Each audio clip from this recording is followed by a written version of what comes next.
ഇന്ന് നമുക്കേ വളരെ സിമ്പിളായിട്ടുള്ളൊരു ബ്രെഡ് പുഡിംഗ് ഉണ്ടാക്കിയാലോ? വായിലിട്ടാലേ അലിഞ്ഞു പോകുന്നൊരു സിമ്പിളായിട്ടൊരു പുഡിംഗ്. ഒന്ന് ട്രൈ ചെയ്ത് നോക്കാം അല്ലേ? ഇതിനു വേണ്ടിയിട്ട് ഒരു പാനിലേക്ക് 1 കപ്പ് പാലൊഴിച്ച് കൊടുക്കുക. അതിൽ തന്നെ ആവശ്യമായിട്ടുള്ള പഞ്ചസാരയും ഇട്ട് കൊടുക്കുക. ഒരു ബൗളിൽ 1 സ്പൂൺ കൊക്കോ പൗഡർ പാലുമായി നന്നായി മിക്സ് ചെയ്യുക. അതിനുശേഷം പാനിൽ വെച്ചിരിക്കുന്ന പാലിലേക്ക് ആഡ് ചെയ്യുക. ഫ്ലെയിം ഓൺ ചെയ്ത് നന്നായി കുറുക്കിയെടുക്കുക.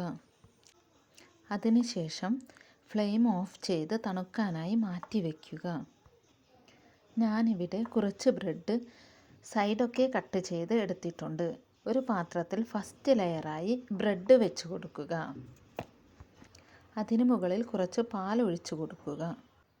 പിന്നെ അടുത്ത ലെയറായി കൊക്കോ പൗഡർ മിക്സ് വെച്ച് കൊടുക്കുക. അതിനുശേഷം അടുത്ത ലെയറായി ബിസ്ക്കറ്റ് കട്ട് ചെയ്തതും അതിൻ്റെ മുകളിൽ വിപ്പിംഗ് ക്രീമും നന്നായി മിക്സ് ചെയ്ത് ഒരു ലെയറായി ഒഴിച്ചു കൊടുക്കുക.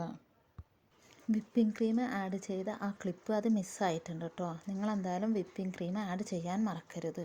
പിന്നീട് ടോപ്പിലായിട്ട് ബൂസ്റ്റും കൊക്കോ പൗഡറും ആഡ് ചെയ്യുക. അതിനുശേഷം ഓവർനൈറ്റ് ഇതൊന്ന് ഫ്രിഡ്ജിൽ വയ്ക്കുക. പിറ്റേ ദിവസം രാവിലെ എടുത്ത് നോക്കിയാൽ നല്ല ടേസ്റ്റി ആയിട്ടുള്ള ബ്രെഡ് പുഡിംഗ് റെഡിയായി. എല്ലാവരും ട്രൈ ചെയ്യുക. Okay, by.